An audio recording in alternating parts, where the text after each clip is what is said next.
how current technological developments alter the balance of society's security and beyond. So thank you so much, Iraklis. Thank you so much, Georgia. I'm so honored to be invited to this, and I'm delighted that you're organizing this. I also want to thank Unicre, European Union, and everybody else who's made this possible. We just heard about what our organization, the Future of Life Institute, is perhaps best known for so far, this $7 million research program that we've just launched. But before delving into details about that, let me take a step back and say a few words about technology in general. Our organization consists of a lot of thinkers who love technology, but who, as Cindy Smith very eloquently put it here earlier, feel that technology is something that both can empower and do fantastic good in the world, and at the same time gives us new power to screw up in even grander ways than before. So we feel we want to do everything we can now to make sure that technology gets used for good. If we look at not very powerful technological inventions like fire, for instance, we use a strategy of learning from mistakes. We screwed up a bunch of times and then we invented the fire extinguisher. But with more powerful technologies, nuclear weapons, synthetic biology, artificial intelligence, etc., we don't want to learn from mistakes. We want to get things right the first time, because that might be the only time that we have, right? And the way I think about this is to create a great future for humanity. We want to win this race between the growing power of technology and the growing wisdom with which we manage the technology, by investing more in this wisdom. We're going to hear more in this session from Pierre and Daniel and Nick about nuclear and bio and AI.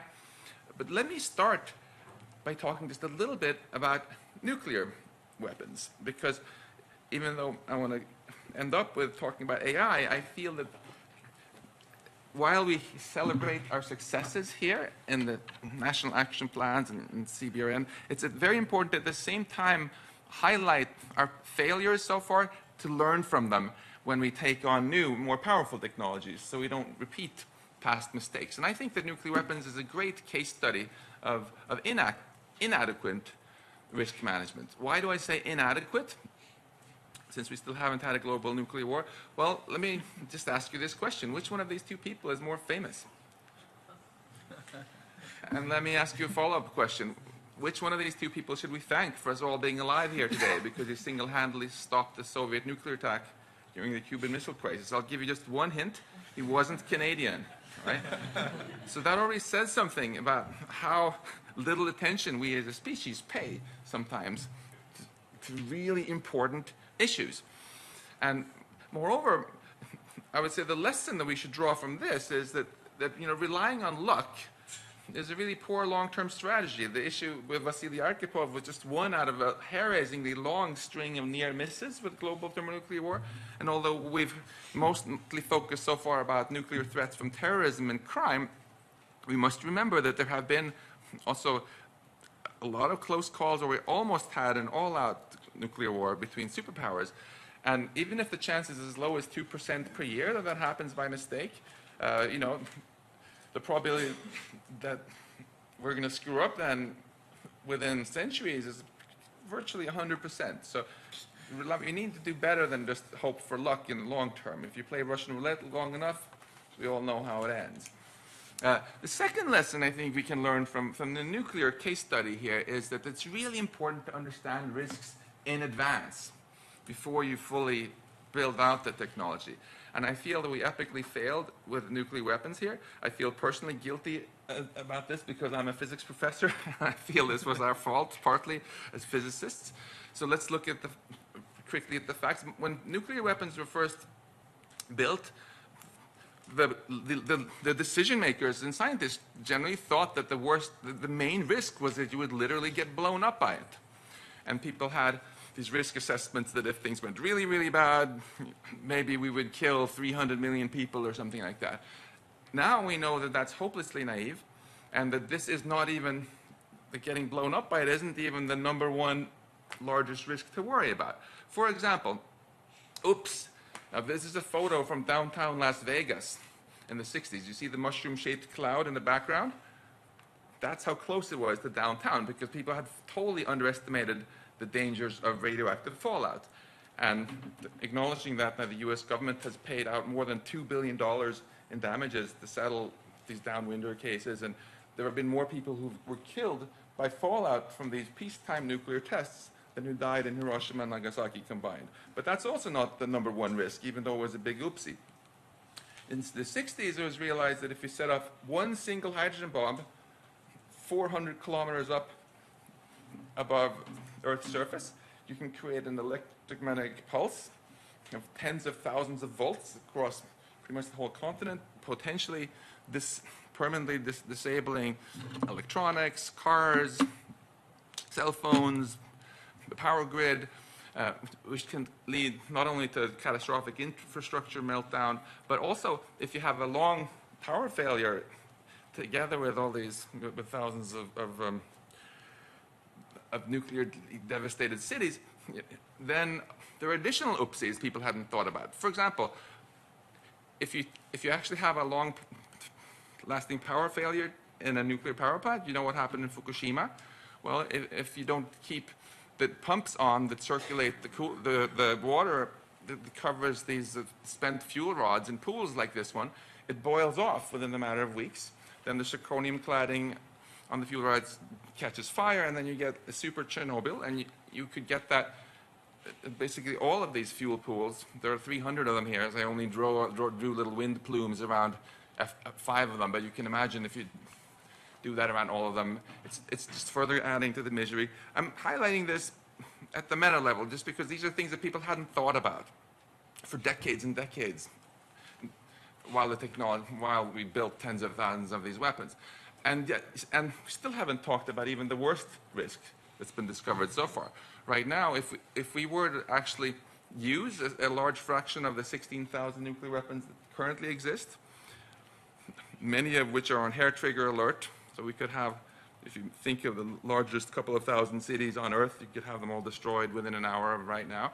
If we were to do that, then our nice looking planet here would, before too long, look, maybe potentially like this, as the soot from the firestorms rose high up in the atmosphere and shrouded Earth.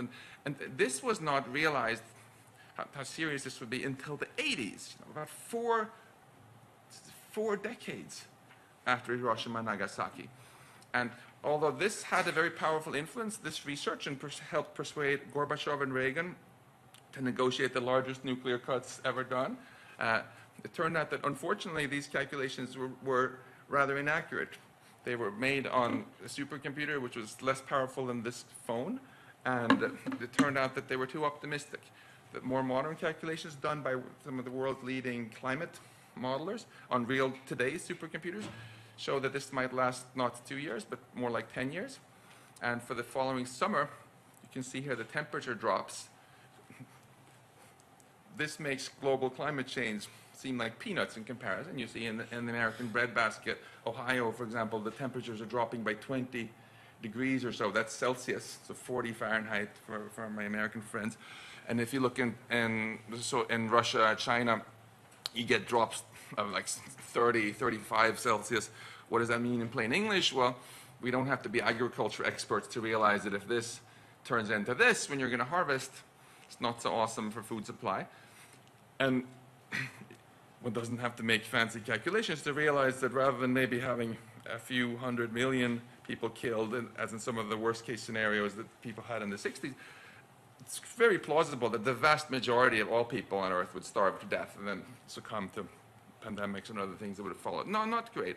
And the thing to take away from all of this, I think, is simply that this is an example of where we built the technology first and realized what the main risks were way, way later. And as we get more and more powerful tech, we want to learn from this mistake and really understand the threats first so that we can avoid them in the first place. So in that optimistic spirit, let's take a closer look here at artificial intelligence.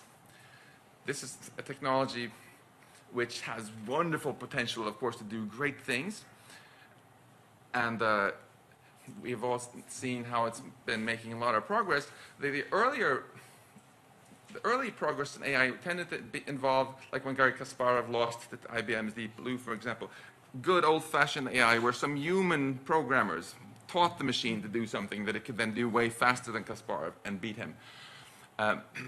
Similar sort of old-fashioned approaches that are very successful now are self-driving cars, and to some extent when the Jeopardy Deep Blue this quiz show was won by IBM's Deep Blue. However, most of the most recent breakthroughs that have happened, and there's been a real amazing series of breakthroughs just in the last 5 years, where things that people thought would take decades to accomplish have now happened all of a sudden. Most of that stuff has involved a completely different approach, where the machine actually learns like a child. It can take vast amounts of data, and using deep learning and other techniques that Nick Bostrom will tell you about, can actually learn to do all sorts of things that the programmer has no idea even how it did it. Just like your children learn to speak your language and you don't even know exactly how they did it. So look at this picture, for example. This is something that was science fiction 5 years ago. It was done last year at Google. You just send in the pixels of this image and the computer says that's a group of young people playing a game of Frisbee. You send in this picture and the computer says, oh, that's a herd of elephants walking across the dry grass field. And we don't really know exactly how the computer did it, because it just learned, from massive amounts of data. We'll hear more again from Nick about a little bit of under the hood of what's involved in this stuff. But I just want to talk about quickly two issues that this raises.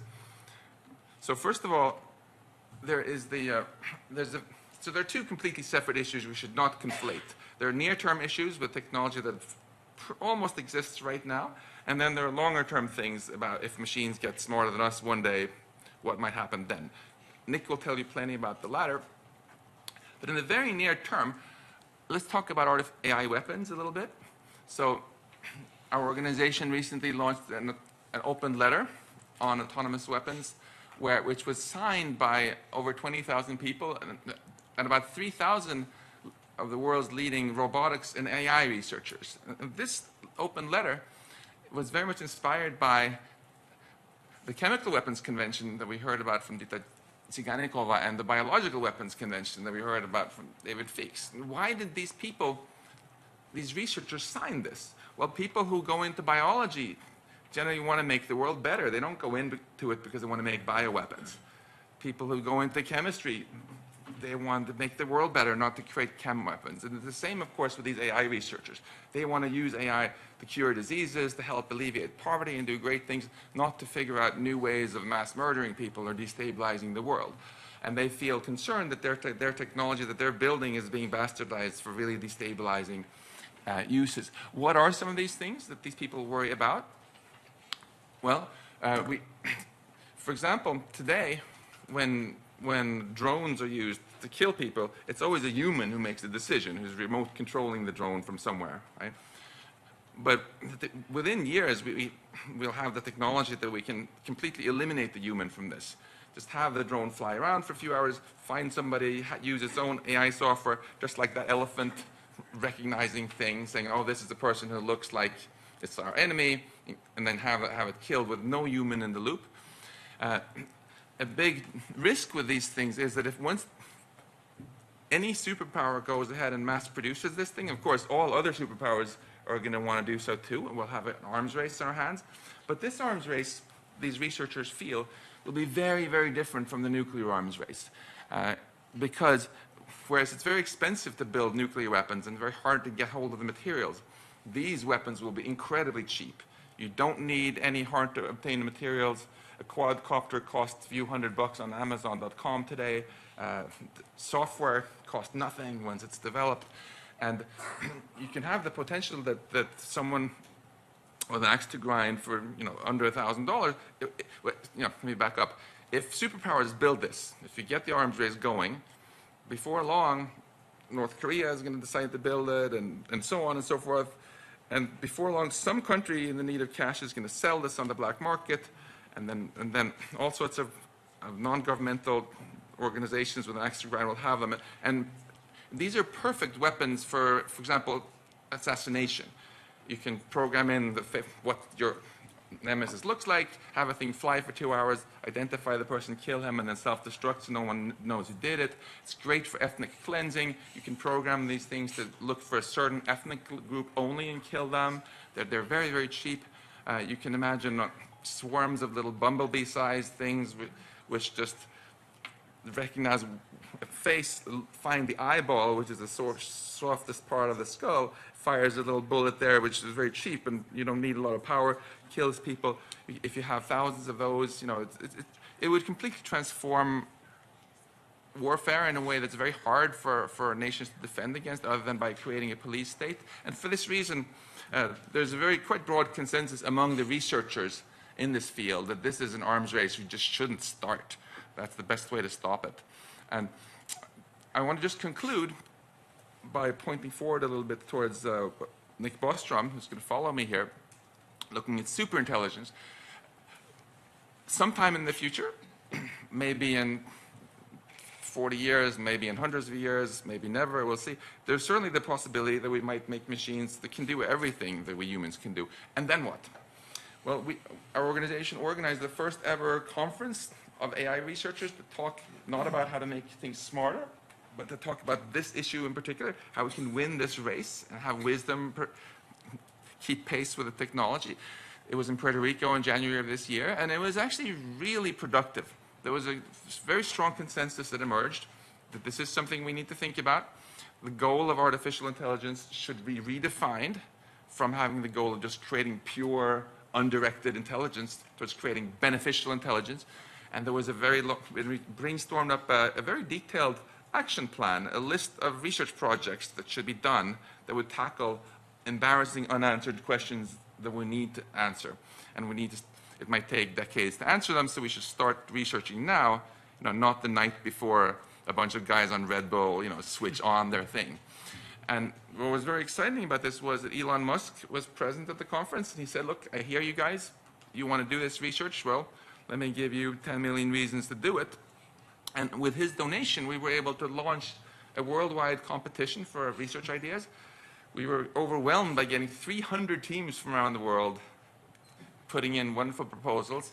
And it was very painful for the experts who had to review this to pick out winners. But 37 teams have now been selected and have started to work on this. And it is, I think, going to be very, very exciting to keep following how this develops. We view this as just a little bit of seed funding for the wisdom. And I would encourage all of you with resources of governments and big organizations to remember that if we want to win the race between the power of technology and the wisdom with which we manage it, we have to be mindful of the fact that almost all the investments right now just go into making the technology more powerful. There's almost no investment on the wisdom side. So if you're involved with any organization that could help a little bit ramp up this sort of research, you would do humanity a wonderful service. Thank you.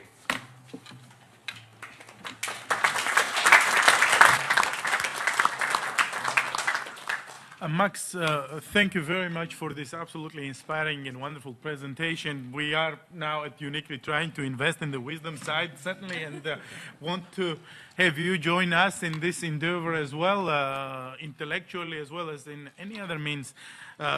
Your presentation certainly proves how important it is to bring these issues to the discussions at the United Nations, at the General Assembly, and at the level of decision makers, to have the awareness raised there and to see what we can do together to put all the stakeholders and all the particles together. Now, Max, you made a comment about the drones and how easy it is to get them. Recently, there was an incident at the Japanese Prime Minister's house when somebody flown a drone with a radioactive material on top of it and got there. Obviously, this was remotely controlled drone, but at the same time, what happens when machines get smarter? And this is something I'm going to address it to Nick Bostrom.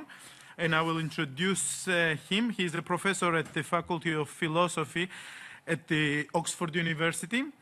He's the founding director of the Future of Humanity Institute, the author of the New York Times bestseller Superintelligence, the book, and he was named one of the Foreign Policy magazine's top 100 global thinkers. Nick, please tell us what happens when machines get smarter. First of all, I want to thank you very much for the invitation and everybody who's contributing to making this meeting happen. So just while we're getting the PowerPoint slide up, I can say something in general, but I want to sort of expand on some of the things that Max were saying in his talk. And this grandiosely named research center that are on the Future of Humanity Institute, we see ourselves as in the business of trying to put a little acceleration into the wisdom side of this race between wisdom and technological capability. To start with, I want to introduce a concept that we find is useful for organizing our thinking. When you're really zooming out and looking at the human condition from a high altitude and look at the really big picture, this concept of what I call an existential risk. There's never been an existential catastrophe in all of human history, and there will only ever have been either 0 or 1. So an existential risk is one that imperils the survival of Earth-originating intelligent life that could permanently destroy our future. So all the things that have gone wrong in human history, all the wars and earthquakes and plagues, from this strange perspective, or sort of like mere ripples on the great pond of humanity, when you total up the total amount of suffering and happiness at the end of time, these might not really register, whereas an existential risk would be important in that context. So we define it as a risk that threatens the premature extinction of Earth-originating intelligent life, or the permanent and drastic destruction of its potential for desirable future development. So this focuses our attention. We have this very wide mandate, the Future of Humanity Institute, that could be anything pretty much. But when you put on the lenses of focusing on existential risk, like almost all the concerns that preoccupy the world's population fall away because there just aren't plausible existential risks in there. And a very small number of concerns remain, which we can divide broadly into 2 categories. So risks arising from nature and risks arising in some way from human activity. One early finding of this field of existential risk studies is that all the really big existential risks, certainly if we're talking about the timescale of 100 years or 200 years, are in this anthropogenic category.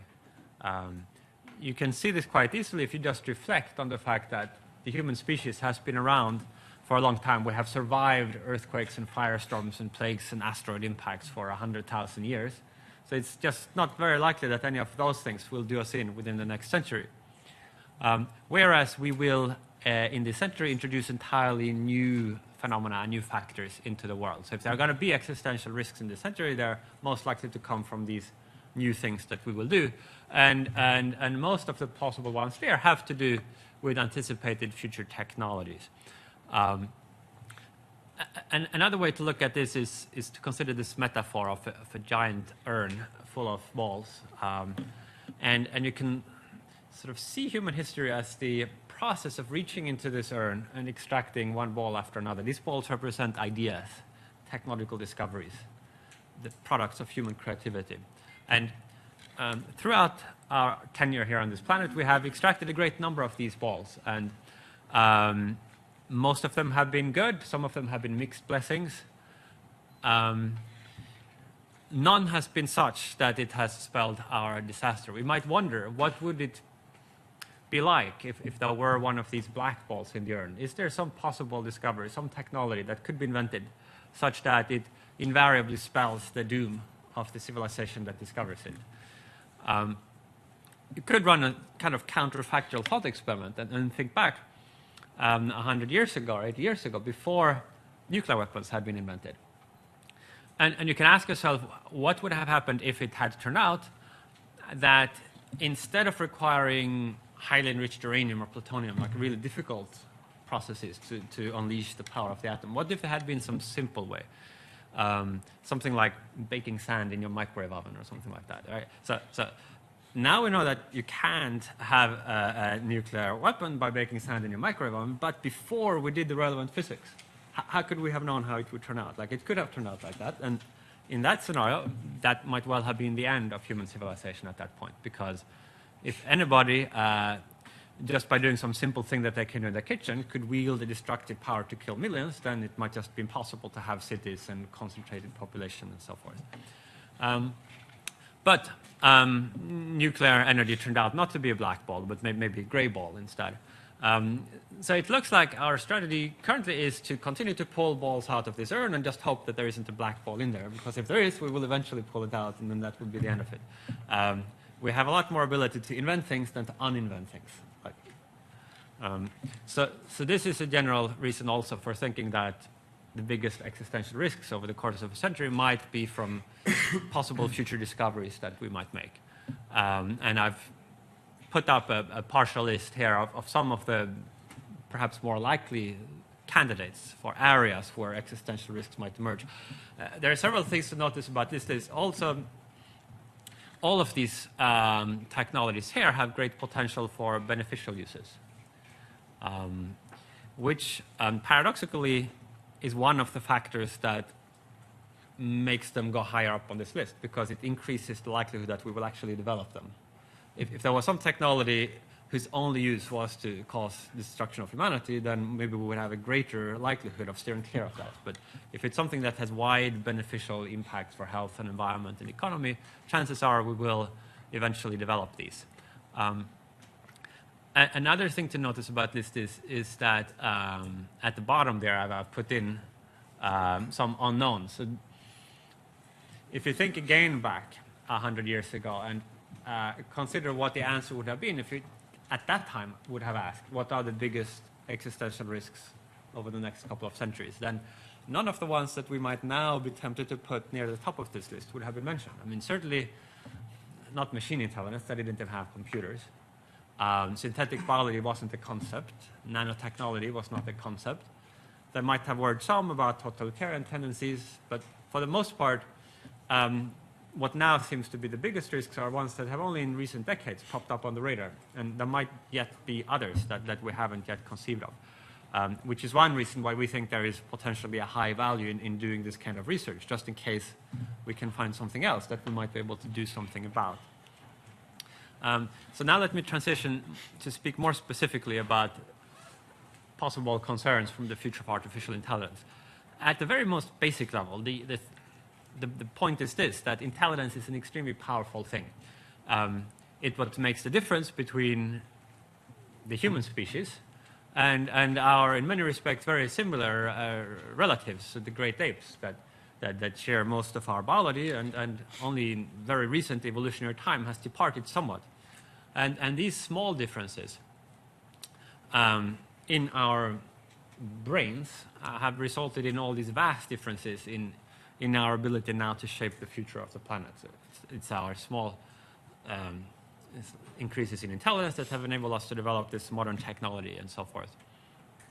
And it therefore seems plausible, just even at first sight, that if there ever were a time when machines became as much cleverer than we are, as we are than other animals, then that those machines could be a very powerful shaper of the future. Maybe they would be able to shape the future according to their preferences.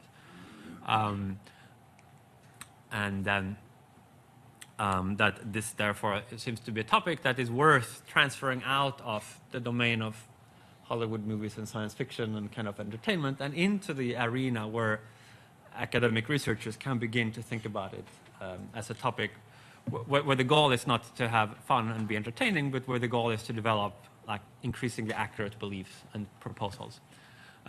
So Max was already mentioning some of the advancements that have been made, some milestones that have been crossed. If we look under the hood, behind these applications, then we see a great number of developments in algorithmic techniques that have occurred, and pretty much all of these really only since, in the living memory of a lot of people alive today. I mean, the computer is still quite young. And so if we think about how far we have come in these past 70 years, it makes one realize that within the lifetime of us or our children, that we might come perhaps all the way. In addition to these advances in algorithmic design and architecture, there have always been developments in hardware. And if you look at particular domains, say chess computing, you find that roughly half of the improvements in performance have been due to computers getting faster and half due to better algorithms. And that, as a rule of thumb, seems to be true across the board, that both hardware and software are contributing roughly equally. In recent years, as in maybe the recent 2 or 3, 4 years, there have been a new sense of excitement in the world of artificial intelligence, a sense of having come unstuck, that the field was kind of stagnating a little bit before, but now, particularly with developments in what's known as deep learning and some other techniques, there is a sense of renewed progress, a lot of exciting frontiers to explore. Also reflected in industry activity with some high-profile acquisitions and the kind of war for talent among some of the large software companies of the world. We find artificial intelligence already in wide application throughout the economy. I'm not going to read off the whole list, but a lot of the inventions that were originated in artificial intelligence research laboratories, we no longer tend to think of as artificial intelligence. Once they actually work, they just become software. And this sometimes frustrates AI researchers, that they don't kind of get credit for all the things that have been accomplished. But AI techniques are in widespread use already, and that list will continue to grow longer. If we look, for example, at game AI as one particular area where it's easy to compare human and machine performance, we find that machine intelligence already in many games perform as well as or better than human beings. I think that the next big game where computers will exceed us will probably be the game Go, which is kind of the Asian equivalent to chess, a big board game, great complexity. Some challenges that remain today is better methods for transfer learning. This is the kind of technology we need to be able to use insights that you learn from solving one problem and then apply them in a very different area. And this is still something of a challenge that AI researchers are working on. Concept learning, more flexible reasoning with learned concepts as opposed to just sort of symbolic tokens that don't mean anything.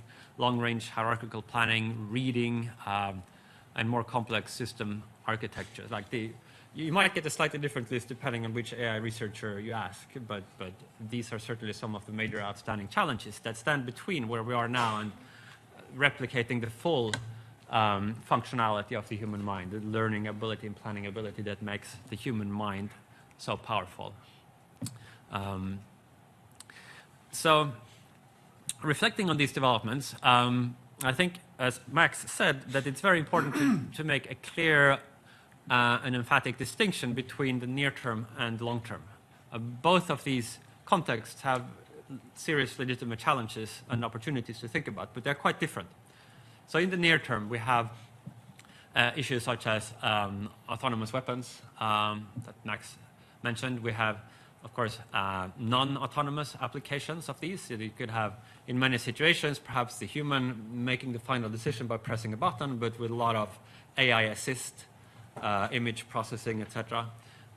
You have, in a very different direction, people thinking about the impact of automation on the labor market and whether the problems with chronic unemployment that one is beginning to see in some countries have something to do with that, or whether it, in fact, has to do with completely other things like offshoring of labor or the economic cycle.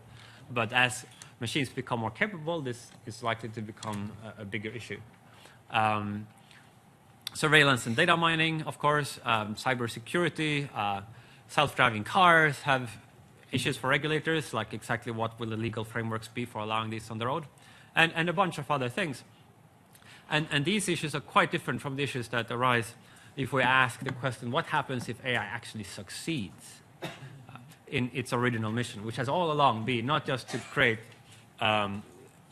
domain-specific applications, little tools here and there, but actually to do all the things that the human mind can do. And that's obviously farther off, but also the implications are much more profound. So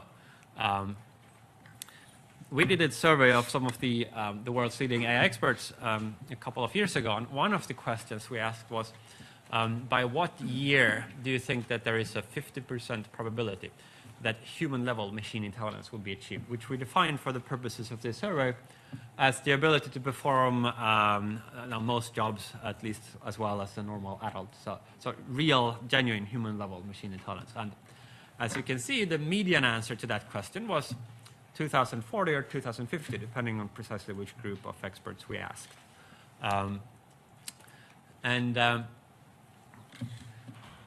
That estimate should be taken with a large amount of salt, in that it's based purely on the subjective impressions of people expert in the field, but there is really no science that enables us to predict with accuracy how long these kinds of developments will take. It could happen much sooner, or it could take a lot longer.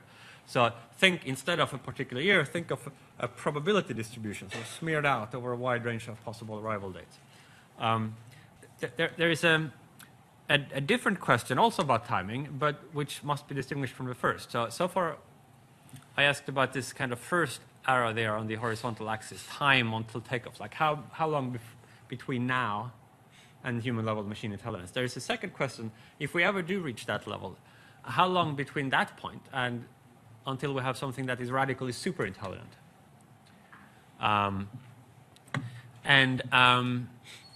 You might be quite pessimistic or optimistic, depending on how you look at it, but you might think that it will take a long time before the field of artificial intelligence will actually reach human level. Maybe you think that these opinions about the practitioners are biased. Maybe they want to believe that their field is really important and it will succeed. Maybe you think it will take 100 years rather than 50 years or more. You might nevertheless still think that if we ever do reach that level, that the transition to superintelligence will then happen quickly. And in fact, that is my view, that it will be harder to get from here to human level than to get from human level to radical superintelligence. And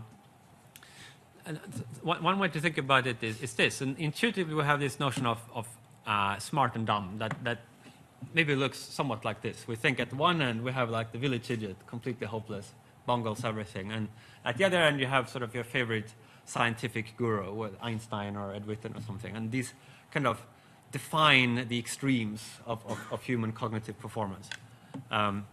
With regard to how difficult it will be for artificial intelligence to achieve a particular level of performance, however, I think that the picture will look more like this, that we start at the left of this diagram with zero capability when we invent computers, let's say, zero artificial intelligence. And then slowly over time, the AI train moves along this track.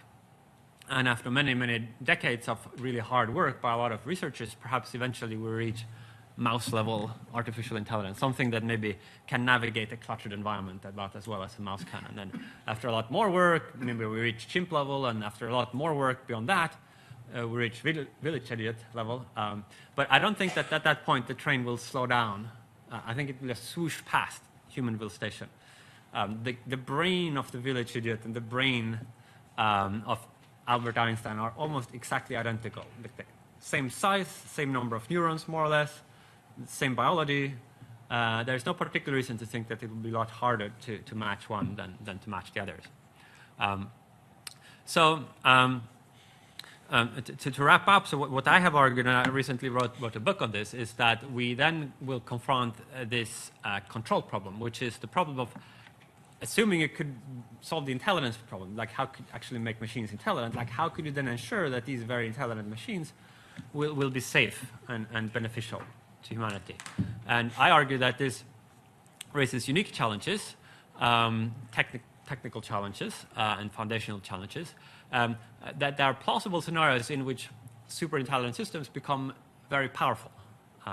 For the reasons I alluded to earlier, like intelligence is a general purpose thing. If you have enough intelligence, you can invent all the other technologies you don't already have. And also, as I described in the book, there are these superficially plausible ways of solving the control problem. Ideas that immediately spring to people's mind that on closer examination turn out to fail. And so there is this open, currently unsolved problem of how to develop better control mechanisms. That is more difficult because it will need to be solved before we actually have these fully intelligent systems. By that time, we already need to have the solution. So So I'm very glad that people like Elon Musk are stepping into the breach here, where there has been a complete funding vacuum until recently, and that some activity is beginning to happen. And I recommend that, that we sort of accelerate this work of establishing a field of inquiry to do foundational and technical work on the control problem, and recognize that as such a distinct, legitimate academic endeavor that some small number of the world's best brains should be working on, just as so many other things are being studied by academics. That we should try to attract top mathematics and computer science talent into this new field.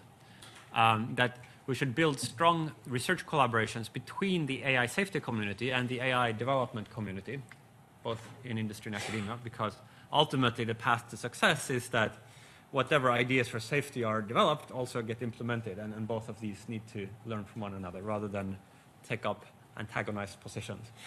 That in long-range scenarios and planning, we should consider superintelligence as a possibly important factor in shaping humanity's long-term future. This does not commit one to thinking that this is just around the corner, or that we should hold our breath and be like super excited about every single announcement in the media. But if you're really thinking long-term about humanity's future, decades out, then I think this is a legitimate thing to take into account. And finally, that it is important to integrate into this research community and into society's thinking about the long-term future of artificial intelligence, that this is a unique technology that should be developed only for the common good of all of humanity. It's too big to just be thought of as something that will raise the profits of one firm a little bit or give one country a slight edge. This is really a concern for all of us. Everybody in the world, if this is developed, will share in the risks, whether they like it or not. And it also seems fair that everybody should stand to gain if things go well, and then have a slice in the upside. Thank you very much.